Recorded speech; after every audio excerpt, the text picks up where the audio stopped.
Good morning, friends. My name is Ryan Graves, and I'm the author behind the book Sentimental Shorts and the co founder of the brand Conscious Crew, who inspires holistic minded families to live the life of their dreams.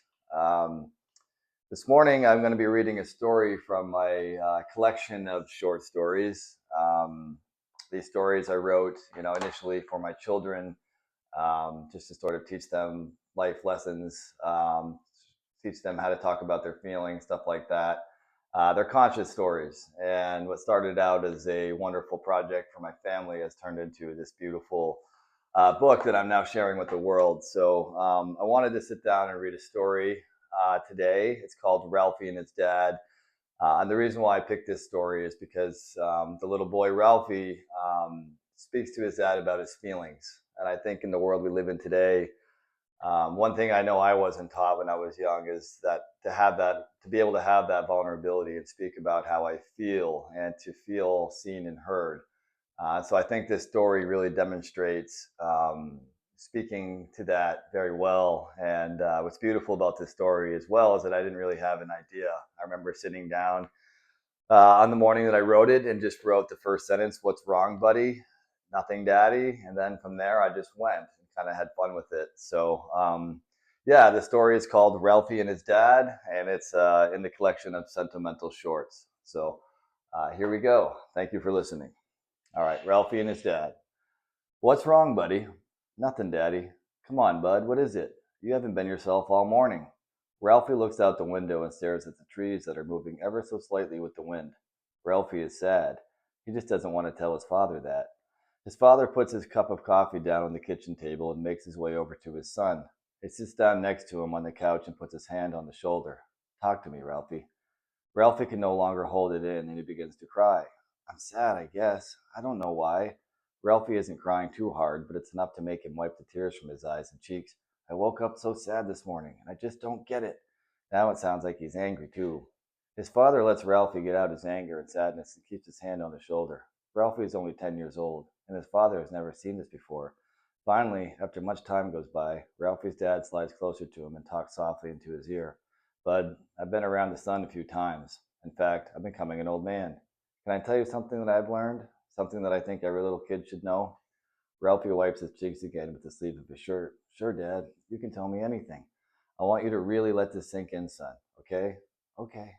"Ralphie," his father shrugs. "It's okay to be sad." "I don't know, Dad," Ralphie says in between sobs. "Look at me. I'm crying like a little baby. What is wrong with me?" "Well, you just told me that you were sad." Ralphie looks up at his dad and catches his eye for the first time, a blank stare on his face. "You're sad, aren't you?"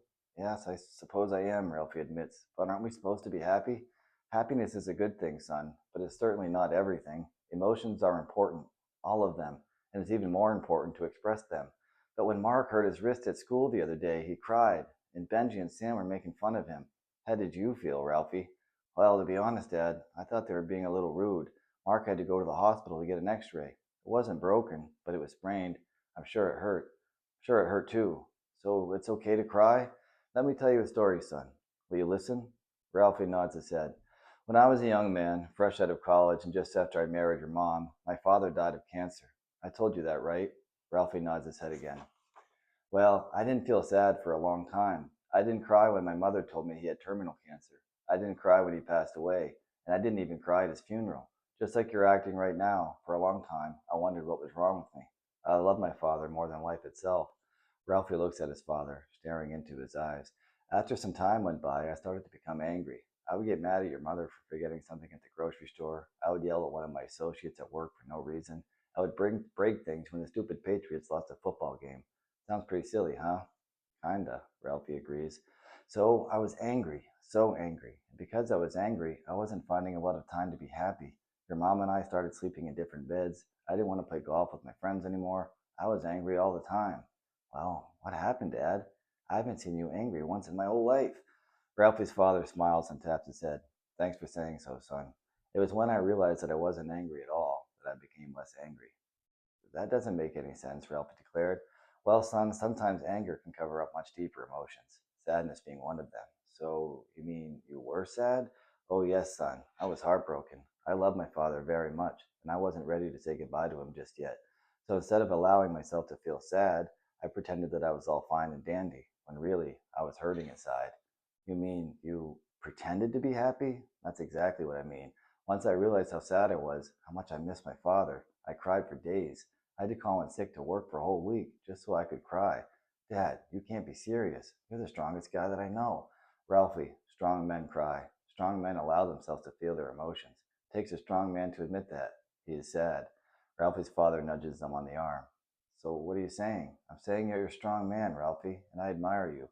Now, I want you to think real hard about why you might be sad. Ralphie turns his head and looks back out the window. Well, I suppose I was sad that Benji and Sam had a sleepover last night and they didn't invite me. And how does that feel to get off your chest? It feels like Christmas morning, Ralphie admits. Now that I've said it, I'm not sure I'd want to play with those guys anyway. All they do is make fun of others. That's not you, is it, Ralphie? No, it isn't.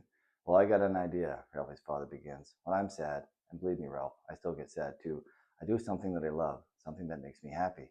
Like going fishing, Ralphie asks, standing up promptly. Yes, his dad says and smiles, like going fishing. I have another idea. You want to hear it? I do. Why don't we call your friend Mark? Maybe see if he wants to join us this afternoon. We'll go to the river, pack a lunch, grab some sodas, and enjoy a few laughs. Does that sound good? Dad, sounds great. I think Mark is really going to be happy, especially after spraining his wrist. Can I call him now? I happen to know Mark's father, so how about I call him? And you go upstairs and wash up. When you're done, we'll start making our lunches and we'll get out of here. Okay? Okay. Thanks, Dad. You're the greatest. No, you are, Ralphie's father assures him. Ralphie starts running up the stairs before his father hollers and stops him. Hey, Ralphie, how do you feel now? Well, I don't feel sad anymore, that's for sure. How do you feel? I feel excited, happy. That's what I like to hear. The end. Thank you for listening today. As I said, I'll be reading more of these stories over the next coming weeks and sharing this wonderful collection with whoever is willing to listen. Really grateful for this opportunity, and yeah, more to come.